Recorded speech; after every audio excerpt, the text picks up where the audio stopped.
And welcome everyone then to game number 1 of the next series of the day. Fantastic.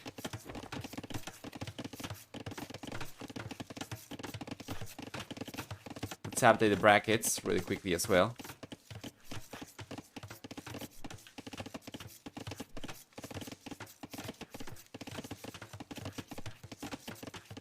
Beautiful. It's looking pretty good for Dark so far.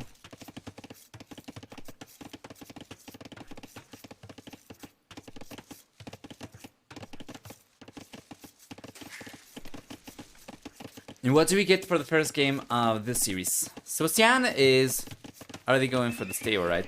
And the Gao's got the stable already up as well, so both players will be going for scouts, Magyars and Lithuanians. It definitely makes sense.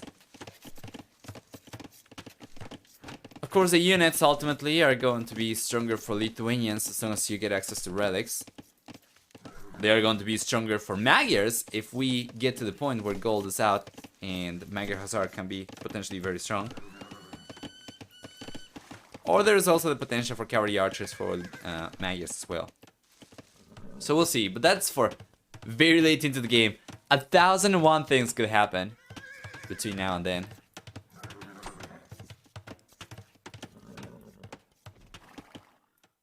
So.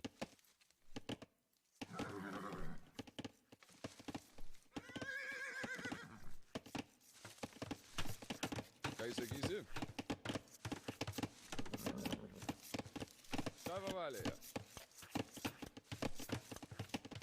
Kaiser Giese. Quick walls coming in just in time though! From the Gao, well done. He was trying to trap the scouts over here, couldn't get away with it. That would have been genius if he was able to trap the scouts. Especially as he brought the pikeman over here, the spearman. And Sebastian, well, Sebastian's being very careful of his own units.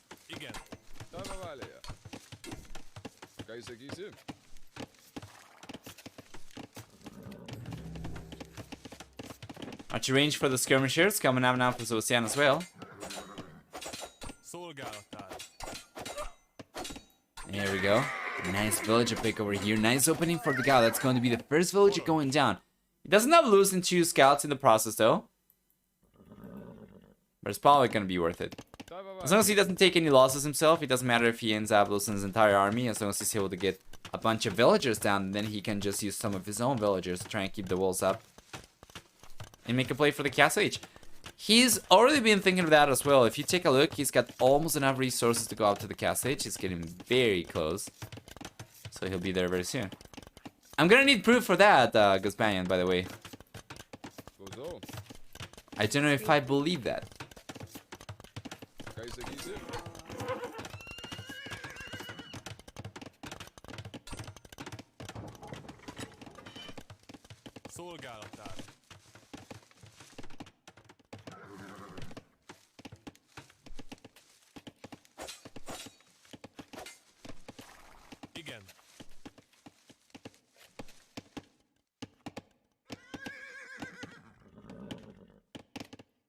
Beautiful.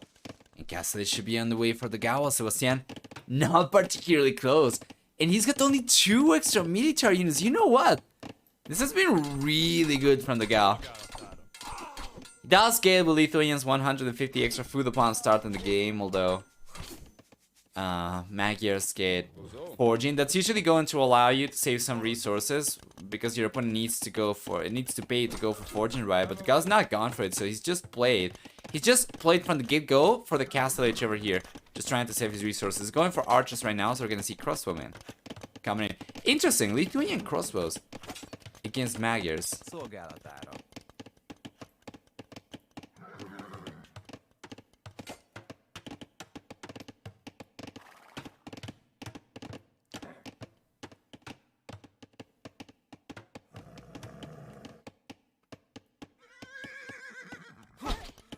Nice.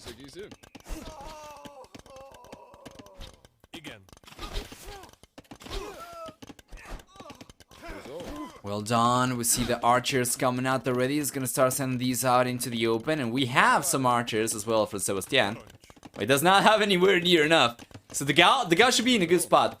He'll be in the castle age in about 30 seconds. He'll go for crossman and Balkan arrow. Meanwhile, Sebastian is only now going for archers, and it's gonna take a while before he gets anywhere near as many units as the dogao. Especially as he's producing from only 1 archer range, and the dogao's production is coming out from 2 archer ranges. Should be able to take care of scouts, should be able to take care of archers easily. Ideally, he wants to add, or he wants to keep the spearmen together so that he can actually protect the archers against scouts. He does have these two over here. Between both spearmen and both scouts, he should be able to hold on against Sebastian's scouts should Sebastian come forward and try to get a good trade. Especially now that the Balkan arrow and crossman upgrades will be here in a moment for the dogao. And yeah, they're just gonna try to breach each other, right? So Sebastian got very close, but the reaction from the dogao was swift. Meanwhile, up in the north, the dogao's coming up, is gonna try to breach through. And there are still a few places over here. Well, Sebastian's got only 1 layer of palisades. So yeah, we'll see the wall coming up over here with the houses, but the dogao's got the crossbows over there. He's going to get the villagers down, or at the very least going to push them away. And yes, sir, he should be able to break through over here. Sebastian's reaction is incredible, though. He tries to go for extra houses over here. And actually, he might be able to get away with it with this house. Yes, not this one, but this one is so much better. Does not losing 2 villagers in the end. And the very unfortunate thing, though, for Sebastian is that some of these foundations are very low HP. So after he breaches through the palisade over here, he's going to breach through the house foundation. And Sebastian's going to have to go for a few extra houses over here behind this area. Just try and keep safe, right? So he needs to go for extra house over here right next to... Wow! That's a GG right away if I've ever seen one. And it seems like these series might be pretty quick. As expected, the dogao's looking very strong over here. He had some momentum and his defense was incredible as well. So Sebastian calls a GG right there. Taking a look at the achievements before we jump into game number 2 in the set. We'll see. Let's check. There we go. A better KD for the dogao. Take a look at economy, and it's not just a better KD for the dogao, it's a substantially better KD with 3-0. But take a look at economy, and it's looking so much stronger for the dogao as well. This was a very quick game. We'll just jump into game number 2 right away, alright? No commercials. They're going to have Sebastian in the blue. And the dogao in the red.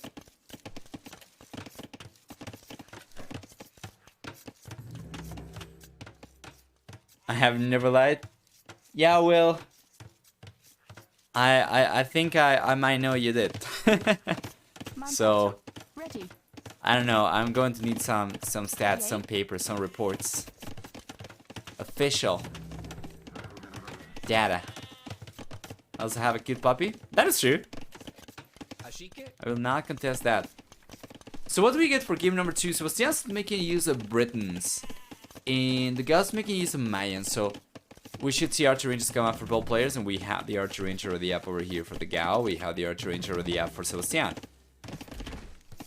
And this is one of those instances in which the civilizations are going to trade differently depending on the age, right? So starting in the feudal age, the dogao's can have cheaper archers, so he's gonna pay less for these, and an even trade is going to be much more cost effective for the Mayan player. However, Britons get faster working archer ranges, so he produces the units faster if he gets to saturate production from 2 archer ranges compared to the dogao. For instance, he's going to get simply more units out before they are prompted to go for a 3rd archer range, for instance. So, Britons are looking pretty alright, to be honest. But once again, it's as long as they are able to afford more units, because they'll produce them faster.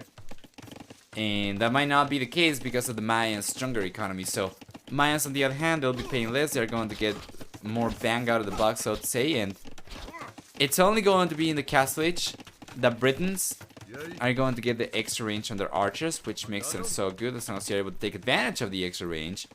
For which I'm very curious if Sebastian's APM, high APM, is going to be good for.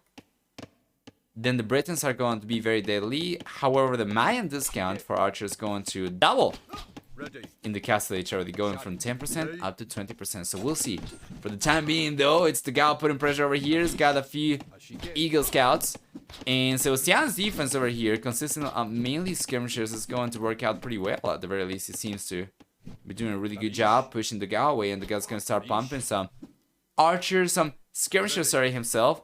And overall, the HP pool is higher for the dogao. And the military count is kind of neck and neck right now, at about the same. One higher though, for the dogao only. We'll see.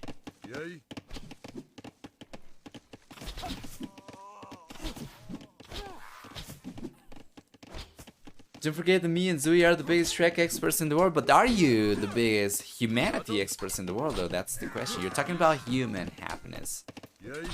So I don't know, I feel like there are some lacking credentials over there. It's gonna take some convincing otherwise. Regardless though, this has been a really nice trade for the dogao so far. And the score is switching back and forth, but the Eagle Scouts are doing some great damage on the skirmishers. And even though Sebastian was able to get some of the archers down over here and reduce the ranged army from the dogao still putting a lot of pressure. And you know what? He's got scale mail armor already, so these eagles are looking fantastic. Yes, sir. Yay, ready. Shot it.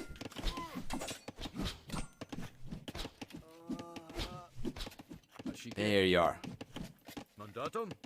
Yay. Ready. Mandatum. Ready. Shot it. Mandatum. Perfect.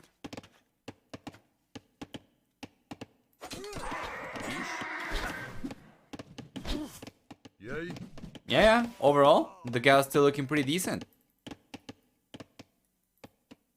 Just realized that we didn't have the chat on stream, by the way. Yeah, I'm sorry to hear that, Gus. Rip.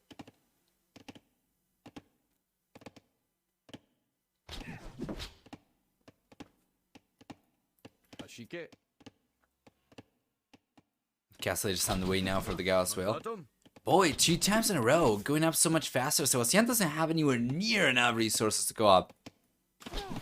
So the stronger economy, the discount on archers coming in clutch for the dogao. Not to mention that he had a little TC for close to 2 minutes, so he did fall behind the work account, but getting out to the castle age faster is going to be absolutely instrumental. Not only will he get access to Balkanar, which is going to favor both his archer and skirmisher units, but getting to Eagle Warriors up from Eagle Scouts is going to make this somewhat small army still much deadlier. He's gonna get access not only to Eagle Warriors, but potentially also to chain mail armor. So all he's gotta do right now is camp the hill, camp the crap out of the hill over here. Make sure that he does not get completely wiped out before he gets to the castle age. And then he's gonna have a good army to upgrade once he gets there still. So we take a look and the scouts are going down. So Sebastian is struggling to take a good engagement against the hill units over here. He probably knows the dogao going up because of the units not going up in numbers anymore for the red player. We'll see some extra archers coming in right now. Extra Eagle Scouts queued up after the dogau's economy starts recovering from clicking up.